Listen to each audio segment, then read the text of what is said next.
guys, welcome back to the channel. Today's video, we're going to be talking about the greatest wealth transfer in history is here, guys. As the baby boomers continue to age, that money is being passed on to Generation X. It's going on to the silent generation, the millennials, and kind of trickling down from there. I'm going to go through the article of 73 million baby boomers. The youngest of those are turning age of 60. The oldest of the baby boomers are now nearing the 80 years of age, depending on when they were born. And we are seeing a vast majority of money, and we're going to get into it, is being left to other generations. And it's kind of astonishing when you look at the numbers. Most will leave behind thousands of dollars a home or not much at all, while others are leaving thousands, millions, even billions of dollars to their heirs within different assets. So in 1989, total family wealth was $38 trillion across the United States. As of 2022, it has reached $140 trillion. That is right, guys. It has tripled in the last, 30 years. We have seen the value or the family wealth triple, which I'm not really a part of. Of the 84 trillion projected will be passed down from older Americans to millennials and Gen X heirs through 2045. 16 trillion will be transferred within the next decade. That is right, guys. We are going to see the wealth transfer of $16 trillion in the next 10 years. Now, it might scare you a little bit, and it might really put you on your toes, but heirs do not have to wait to get this money. So a lot of elders have really taken advantage of the giving while alive, including property purchases, tax-free cash transfers of estate money, providing millions upon billions of dollars to really head start their life. It is no longer the oncoming phenomenon that a lot of people are waiting till their parents are passing. The parents are passing on the money while they are still alive. Now, one of the scary stats about this, guys, the wealthiest 10% of households will be giving and receiving almost a majority of all of this wealth transfer, which, of course, like we just said, is roughly $16 trillion in the next 10 years. Within that range, the top 1%, that is right, the top 1% of American holds as much wealth as the bottom 92% of people. Let me say that again, guys. The top 1% of individuals in the United States hold 92% of the wealth for the entire nation, and they themselves will dictate which way the money will flow. The more diverse bottom 50% of the holdings account for 8% of the total transfers that we're going to see, which again is kind of crazy to see that we have people that are really the top 1% of the wealthiest individuals within America account for 92% of the income that we're going to see there. Now, the average price of the house has risen about 500% since 1983. If you've been looking for a home, you can quickly realize how expensive houses have gotten. We're going to look at a couple charts in just a minute so you can kind of get a visual on what it looks like as U.S. corporations have grown into behemoths. We're actually seeing a lot of them even going back to almost a monopoly type. I know many years ago, I believe 30, 40, maybe even 50 years, they broke apart a lot of the monopolies, but it seems like a lot of companies where there's only now stands a few. It's not one sole company that kind of runs it all. But even when you look at, cell phone providers, internet providers, vehicle manufacturers, things of that nature, there's not an overabundance of them. We haven't seen an absolute incredible amount of them kind of across the board. Even here where I'm at within Michigan, we have two options when it comes to cable providers, and that is it, guys. So if anything is a monopoly, I know it is not one, but you only have two.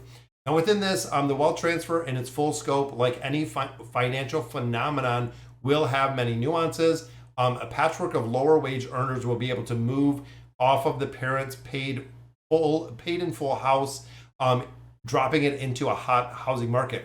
So essentially what happens is if I have my own house, my parents have their own house, my parents suddenly pass away or, whatever may be the case. Now I have a second home that is going into a housing market where, again, the prices for these houses have went up, 500% in the last 30 years, which again is absolutely crazy to think about. Now, there are some caveats to this. Again, I wanted to look at a couple different things so you can really see visually how different it is. So with the raising of inflations, the raising of rates, everything of that nature, it seems like the bottom 50% of people are just lowering, are kind of getting the short end of the stick, are continuing to make less money, essentially. A lot of people are really concerned within the next couple of years that Social Security could be completely broke and out of money for, you know, the bottom 50% that really do rely on that Social Security income. And there also is a set of kind of individuals that are caught kind of between the generations, that have, you know, kind of the blue collar worker. They're getting squeezed out with the taxes that we're seeing, which honestly something does have to change when it comes to the tax code. But let's hop over, guys, and we're going to take a look at a couple different graphs, and let me know what you think in the comments about them. So here is a site from Real-Time Inequality, who benefits from income and wealth growth in the United States, guys. It provides the first time stats of how economic growth is distributed across groups, with new group numbers coming out every single quarter. So you can see over here on our right hand side, guys, the percentage of growth, where you have the bottom 50% is roughly 1.5%, the middle 1.7. So that does make up the 90%, which is roughly the 2.2 total growth we've seen. But when you look at the top 10%, their growth was around 2.7%, top 1% at 4.3, the top 0.1% or the 10th of a percentile, 4.5, and then of course the 1% or the 1/100th of a percent grew about 5%. When you put that in dollar amount or average income, I mean, you're talking, it's insane. $18,000 for the bottom 50% was the increase, 92, all the way up to that top echelon of $42 million. Now, looking at income, this is what we were talking about, guys. When you look at the difference in the graph, and you can see 2020, where the pandemic happened, you could see a very, very sharp decline into people that lost their jobs, things of that nature. But when you look at this and you start adding in that top 1%, boom, you can see right where that orange line comes in and how much of a difference that really comes out to. When you look at the middle class, growth is about 60%. Even when you look at the top 10%, you're at 169%. When you get into that 0.1%, you're at 466% growth. And the top 0.01 is almost 700% growth, which again is kind of crazy to see from January 1976 to March of 23. The growth has been exponential just when you start looking back here. I mean, the further you get back, looking at the upper class and seeing exactly where they're at, extrapolating that across time makes a really big difference. Now, when you look at wealth, this is what we talked about. Looking at the bottom 50%, where again, 50% of Americans fall into this, you can see, guys, the green line came out here. This is when the housing market crashed. So this was actually the housing market crash. Boom. It went so far off the grid, you can't even see it. And it looks like we have what, 5, 6, 7, 8, 9, 10, probably about 12 years. 12 years before it even makes a resurgence right there in 2017 for the wealth growth per adult. Again, it's kind of crazy to think that it was only $5,000. Even looking at the middle class, you're at $270.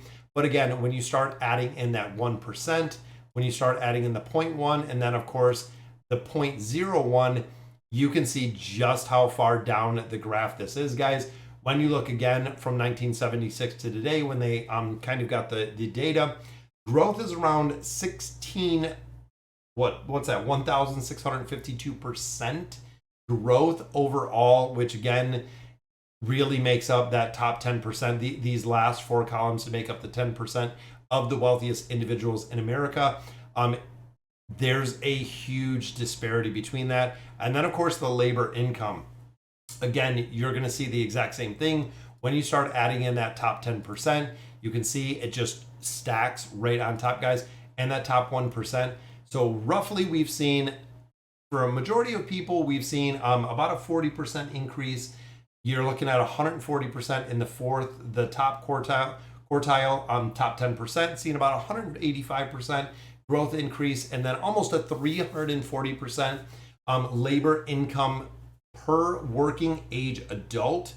has went up. That's right, guys, about 340%, which again, depending in the job that you're in, the field you're in, the schooling that you do have, again, it just seems like there is a very, very high disparity between, the people that are the kind of the bottom 90%, honestly, when you look at these graphs. And of course, when you look at a majority of Americans, they fall within this bottom 90%, which means when you look at that top 10%, they make up 92%. Like we said earlier, guys, it makes up 92% of the wealth within the United States falls into that top 10%, which again is kind of crazy to think about. Sorry, guys, so that'll do it for today's video. Let me know in the comments what you guys think. And as always, thank you guys for watching.